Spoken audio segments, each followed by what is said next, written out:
berbahasa juga dapat diartikan sebagai halangan atau rintangan saat menggunakan suatu bahasa.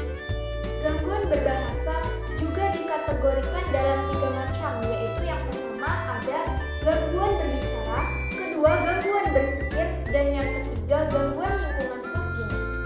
Untuk memahami materi gangguan berbahasa, mari kita simak penjelasannya berikut ini. Materi yang pertama, gangguan berbicara. Gangguan berbicara merupakan halangan atau hambatan yang dialami oleh seseorang dalam proses berbicaranya yang disebabkan oleh beberapa faktor, diantaranya adalah gangguan mekanisme berbicara, gangguan akibat multifaktorial, dan gangguan berbicara psikogen. Pertama, gangguan mekanisme berbicara.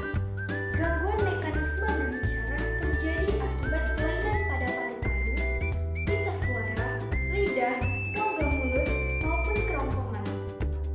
Pertama, gangguan akibat faktor pulmonal atau paru-paru.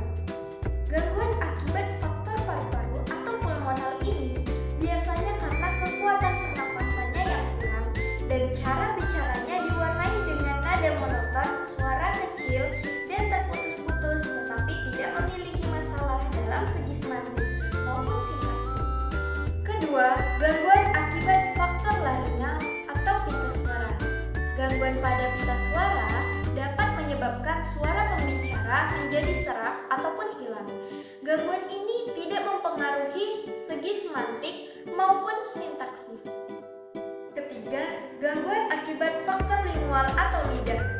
Jika lidah seseorang itu sedang bermasalah, seperti contohnya sariawan, maka gerak aktivitas lidahnya akan dikurangi, yang menyebabkan pengucapannya sejumlah fonem menjadi tidak sempurna. Dan yang terakhir, gangguan akibat faktor resonansi, yaitu rongga mulut dan kerongkongan. Gangguan pada rongga mulut dan kerongkongan dapat menyebabkan suara yang dihasilkan menjadi bersengal ataupun bindeng. Kedua, gangguan akibat multifaktorial. Gangguan multifaktorial dapat diakibatkan oleh beberapa faktor yang menyebabkan berbagai gangguan berbicara.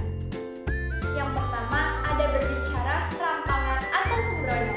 Berbicara serampangan ini atau sembrono ialah berbicara dengan cepat dan artikulasinya yang rusak. Biasanya kerusakannya juga terjadi sebelum atau setelah terkena kelumpuhan ringan sebelah badannya. Nah, ditambah lagi dengan menelan atau menghilangkan sejumlah suku kata, sehingga apa yang diucapkan pun sulit untuk dipahami. Yang kedua, berbicara propulsif.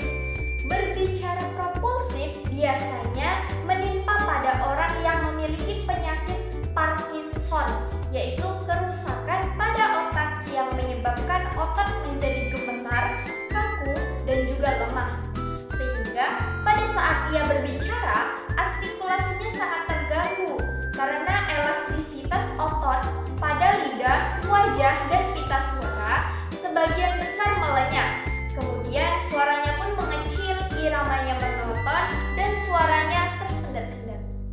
Dan terakhir, berbicara mutis atau mutisme. Penderita gangguan mutisme ini tidak berbicara sama sekali. Bahkan sebagian besar dari mereka mungkin masih dapat dianggap membisu atau sengaja tidak mau berbicara. Mutisme bukan hanya tidak dapat berkomunikasi secara verbal, tetapi tidak dapat berkomunikasi juga secara visual maupun isyarat seperti dengan gerak-geri dan sebagainya. Mutisme tidak bisa disamakan dengan orang bisu, apalagi disamakan dengan yang bisu. Nah, kebisuan ini sebenarnya perlu kita bedakan menjadi 3 macam penderita.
Gangguan psikogenik bersifat lebih ringan. Karena itu lebih tepat disebutnya sebagai variasi cara berbicara yang normal sebagai ungkapan dari gangguan mental. Dengan kata lain, gangguan psikogenik tidak begitu berat dan dianggap sebagai suatu gangguan walaupun sebenarnya hal itu merupakan wujud dari gangguan mental. Adapun modalitas mental ini terungkap dari nada, intonasi, intensitas suara, lafal, dan juga diksi. Adapun contoh gangguan psikogenik diantaranya yang pertama berbicara manja. Kenapa disebut berbicara manja? Karena ada kesan keinginan untuk dimanja, sebagaimana anak kecil yang membuat perubahan pada cara bicaranya. Yang kedua adalah contoh berbicara kemayu. Nah, berbicara kemayu ini bisa dicirikan oleh gerak bibir dan lidah yang mengalihkan perhatian, serta lafal yang dilakukan secara menonjol dan juga lemah gemulai. Dan contoh yang ketiga yaitu berbicara gagap. Gagap yaitu bicara yang kacau, seperti tersendat-sendat, mendadak berhenti, selalu mengulang-ulang suku kata pertama, suku kata berikutnya, dan selanjutnya. Setelah berhasil mengucapkan, baru kalimatnya dapat tersusun. Yang kedua, gangguan berpikir. Nah, gangguan berpikir ini merupakan pembicaraan yang tidak logis, yaitu kata-kata yang diucapkannya pun tidak dapat dimengerti. Gangguan berpikir terbagi menjadi 3, yaitu yang pertama ada pikun atau demensia, kedua ada skizofrenik, dan yang ketiga ada depresif. Yang pertama pikun atau demensia. Nah, pikun berarti penurunan fungsi memori atau daya ingat dan daya pikir lainnya yang semakin memburuk dari waktu ke waktu. Nah, orang yang menderita pikun atau demensia ini biasanya menunjukkan banyak gangguan seperti agnosia, apraksia, amnesia, perubahan kepribadian, perubahan perilaku, dan kemunduran fungsi intelektual. Gangguan berpikir yang kedua adalah skizofrenik. Nah, gangguan skizofrenik ini ada hubungannya dengan halusinasi. Penderita skizofrenik kronis disebut dengan schizophrenic word salad. Penderita skizofrenik dapat berbicara secara terus-menerus. Ocehannya bisa berupa ulangan curah verbal semula yang dengan sedikit ditambahkan atau dikurangi beberapa kalimat. Hal tersebut dapat terjadi karena skizofrenik ini berhubungan langsung dengan halusinasi.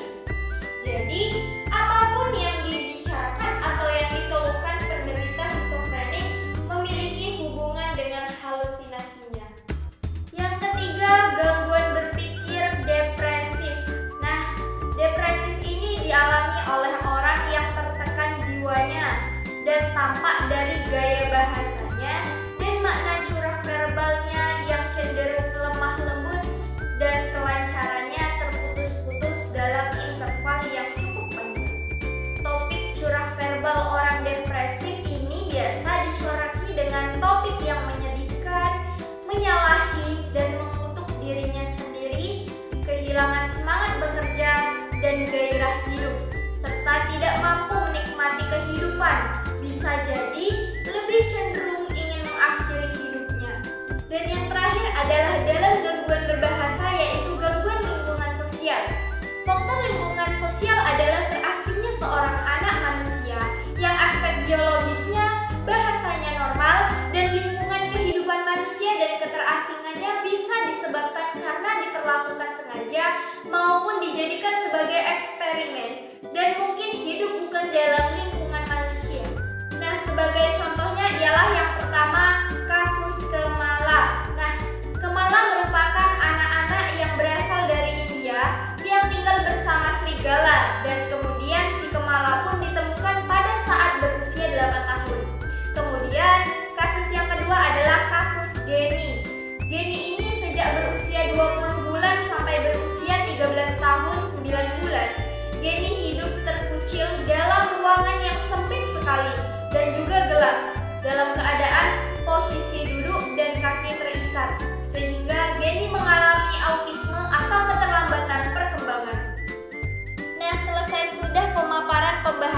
materi gangguan berbahasa dari saya. Saya memohon maaf apabila ada kata-kata yang salah. Saya akhiri. Wabillahi taufiq wal hidayah. Wassalamualaikum warahmatullahi wabarakatuh. Terima kasih.